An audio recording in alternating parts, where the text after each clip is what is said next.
당신의 댕댕이가 그저 애교를 부리거나 장난을 친다고 생각하시나요? 아닙니다. 그들은 지금 소리 없는 언어로 당신에게 필사적으로 외치고 있는 중입니다. 당신의 발을 정성스럽게 핥거나 화장실 문 앞에서 당신을 빤히 쳐다보는 행동들을 보며 아이고, 대체 무슨 말을 하고 싶은 거야?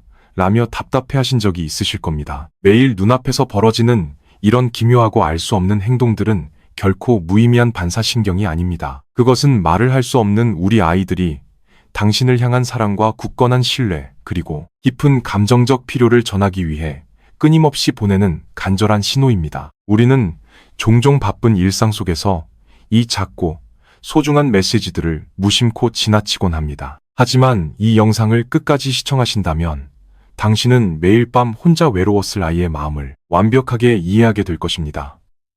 이제 단순한 밥을 챙겨주는 평범한 집사에서 벗어나 우리 아이의 모든 것을 온전히 안아주는 진정한 영혼의 단짝으로 거듭날 시간입니다. 현관문을 열고 들어서는 순간 가방을 채 내려놓기도 전에 당신의 반려견이 격렬하게 뛰어오르며 반겨준 경험이 수없이 많으실 겁니다.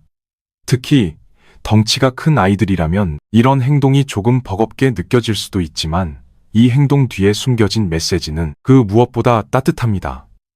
하루 종일 당신이 너무 보고 싶었다는 간절한 외침입니다. 강아지들은 인간의 예절을 모릅니다. 악수를 하거나 정중하게 인사하는 법을 알 리가 없습니다. 그들이 아는 유일한 방법은 이렇게 뛰어올라 당신의 얼굴에 최대한 가까이 다가가는 것뿐입니다. 왜 하필 얼굴일까요? 인간의 얼굴과 입 주변은 페로몬과 감정이 가장 짙게 배어있는 곳이기 때문입니다. 이는 어릴 적 어미개의 얼굴을 핥으며 애정과 먹이를 구하던 본능에서 비롯된 행동입니다. 좁은 아파트에서 당신의 퇴근만을 기다리던 아이가 당신의 채취와 감정을 조금이라도 더 빨리 느끼고 싶어서 하는 간절한 사랑 표현인 것입니다. 만약 손님이 왔을 때 이 행동이 문제가 된다면 절대 혼내지 마세요. 조용히 등을 돌리고 아이가 차분해질 때까지 기다렸다가 관심을 보여주시면 됩니다. 소파에 기대어 쉬고 있을 때 갑자기 강아지가 회오리 바람처럼 자신의 꼬리를 쫓아 빙글빙글 도는 모습을 보신 적이 있을 겁니다. 보는 입장에서는 마냥 귀엽고 웃음이 나지만 이 행동이 너무 자주 반복된다면 귀에 깊게 살펴보셔야 합니다.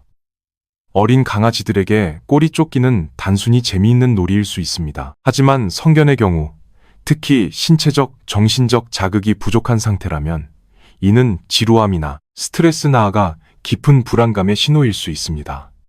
강아지들은 우리처럼 스마트폰을 보며 시간을 보낼 수 없습니다. 좁은 실내에 갇혀 쌓인 에너지를 태우거나 불안한 스스로를 달래기 위해 꼬리를 쫓으며 제자리를 맴도는 것입니다.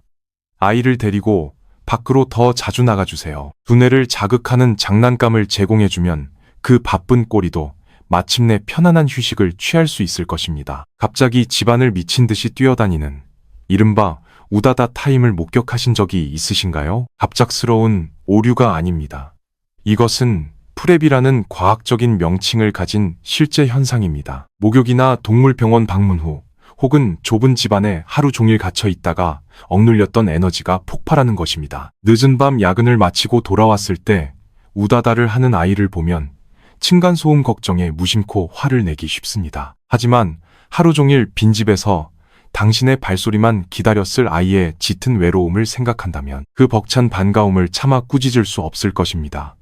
층간소음 때문에 아랫집이 신경 쓰여 아이를 다그치고 싶어지는 마음은 충분히 이해하지만 때로는 이것이 순수한 기쁨과 해방감의 표현이기도 합니다. 좁은 거실에서 혼내기보다는 주말에 한강공원이나 넓은 야외로 나가 마음껏 우다다를 할 수 있게 해주세요. 찢어진 소파를 마주하는 것보다 적절한 곳에서 야생의 본능을 시원하게 분출하게 해주는 것이 아이의 정신 건강에 100배는 더 이롭습니다. 산책 중 배변을 마친 직후 갑자기 뒷다리로 땅을 격렬하게 파헤치는 행동을 보신 적이 있을 겁니다. 배설물을 흙으로 덮어 숨기려는 것으로 오해하기 쉽지만 사실 이것은 자신의 흔적을 남기는 아주 당당하고 중요한 의식입니다. 강아지의 발바닥 패드에는 냄새, 샘이 존재합니다. 뒷다리로 땅을 긁어냄으로써 다른 개들에게 나 여기 왔다 간다는 일종의 명함을 남기는 것입니다.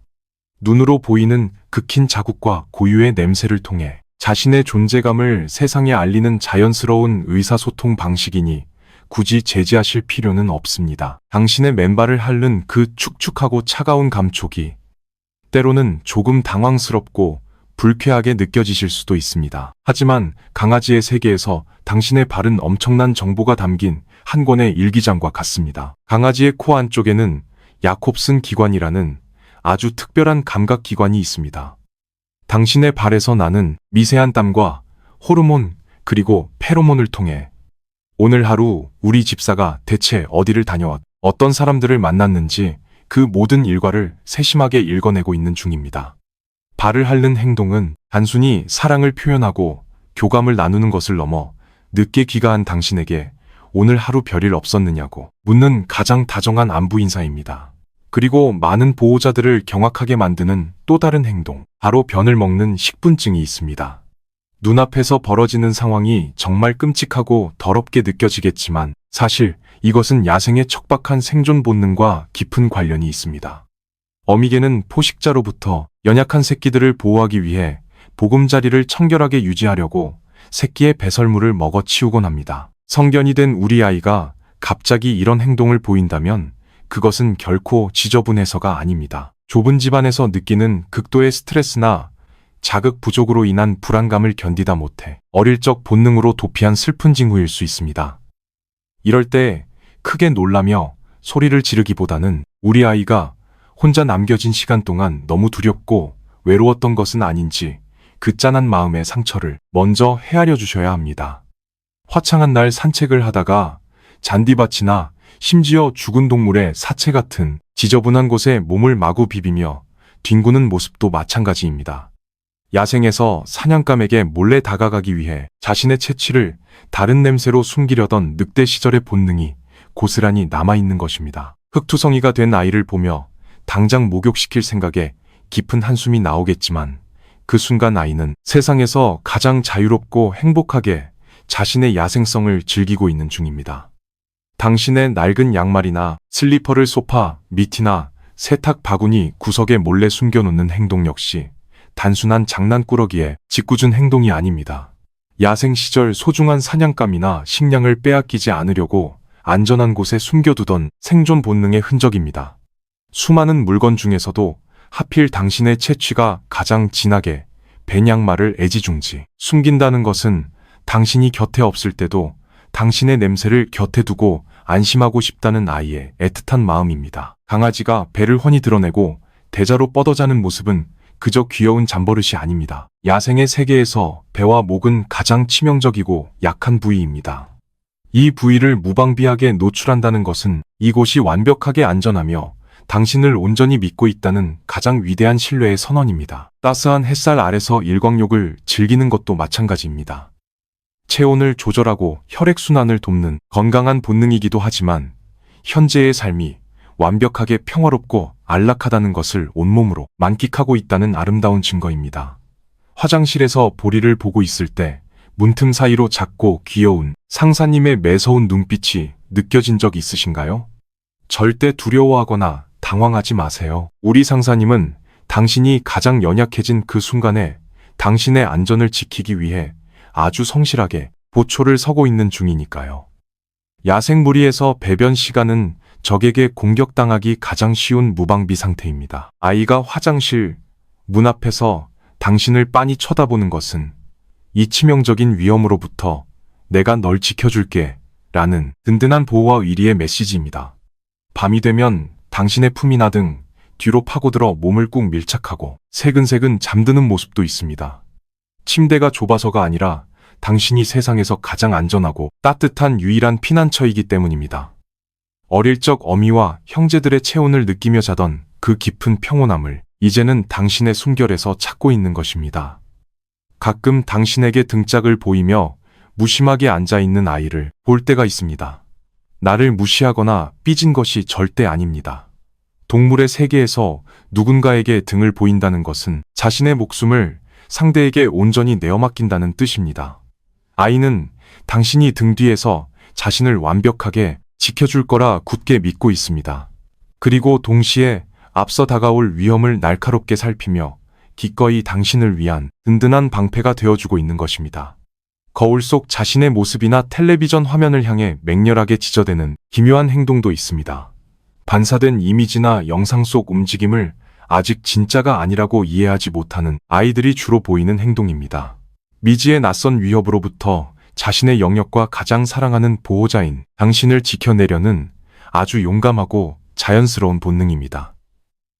혼내지 마시고 좋아하는 장난감으로 시선을 돌려주며 다정하게 안심시켜 주시면 됩니다. 아침마다 출근 준비를 할 때면 아이가 현관문 앞에서 작게 낑낑거리는 소리를 냅니다. 이 작은 소리가 때로는 걷잡을 수 없는 심각한 분리불안으로 이어지곤 합니다. 늦은 밤 야근을 마치고 돌아왔을 때 갈기갈기 찢어진 소파와 엉망이 된 집안을 보며 깊은 한숨을 쉰 적이 있으실 겁니다. 아이가 버릇이 없거나 반항을 하는 것이 절대 아닙니다. 무리의 전부이자 세상의 중심인 당신이 사라졌을 때 아이의 연약한 신경계는 극도의 공포와 패닉 상태에 빠지게 됩니다. 혼자 남겨진 그 텅 빈 아파트에서 아이는 미칠 듯한 불안감을 견디지 못해 문을 긁고 물어뜯으며 살려달라고 비명을 지르고 있었던 것입니다. 단순한 어리광과 신경쇠약의 경계를 명확히 이해해야 합니다. 외출 전 짧은 시간 동안 떨어져 있는 훈련을 반복해 주세요. 맛있는 간식을 꽉 채운 장난감을 남겨두거나 마음을 편안하게 안정시키는 낮은 주파수의 음악을 틀어주는 것도 아이의 찢어지는 마음을 달래는데 큰 도움이 됩니다. 천둥 소리나 진공청소기 소리에 사시나무 떨듯 몸을 떠는 모습도 마찬가지입니다. 우리에게는 그저 일상적인 소음일 뿐이지만 청각이 수십 배나 예민한 강아지들에게는 마치 거대한 재난 한가운데에 홀로 버려진 것 같은 끔찍한 공포입니다. 억지로 소리에 적응하게 하려고 다그치지 마세요. 그저 곁에 머물며 부드럽게 쓰다듬어 주시고 아이가 안심하고 숨을 수 있는 조용하고 아늑한 공간을 마련해 주시는 것만으로도 충분합니다. 날씨가 덥지도 않은데 갑자기 혀를 길게 내밀고 숨을 거칠게 헐떡이는 행동 역시 단순한 더위 때문이 아닙니다. 낯선 환경이나 극심한 스트레스 속에서 과도하게 흥분한 신경을 스스로 진정시키려는 필사적인 노력입니다. 이럴 때는 상황을 강요하지 말고 아이가 가장 편안함을 느끼는 익숙한 장소로 데려가 부드러운 목소리로 안심시켜 주어야 합니다.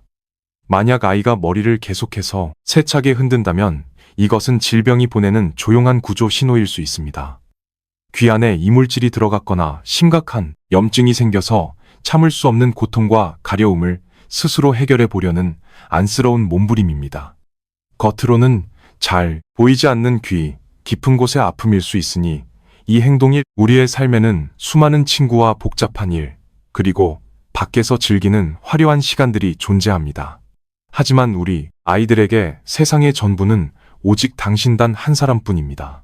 매일 저녁 당신이 현관문을 열고 들어설 때 앞다리를 뻗으며 길게 기지개를 켜는 그 반가운 몸짓은 아이가 가진 삶의 이유이자 가장 찬란한 기쁨입니다. 짧고 유한한 그들의 생애 속에서 오늘 당신의 반려견이 이 행동 중 하나라도 보여주었다면 말없이 아이를 품에 꼭 안고 고맙다고 속삭여 주세요. 우리 아이가 당신을 얼마나 깊이 사랑하고 있었는지 깨달았던 그 소중하고 뭉클한 순간을 댓글로 꼭 남겨주세요. 그리고 이 작고 아름다운 우주를 끝까지 지켜주는 완벽한 보호자가 되기 위해 구독 버튼을 눌러주세요. 다음 영상인 당신의 반려견이 목숨보다 당신을 더 사랑한다는 확실한 증거들에서 더욱 따뜻한 이야기로 다시 찾아오겠습니다.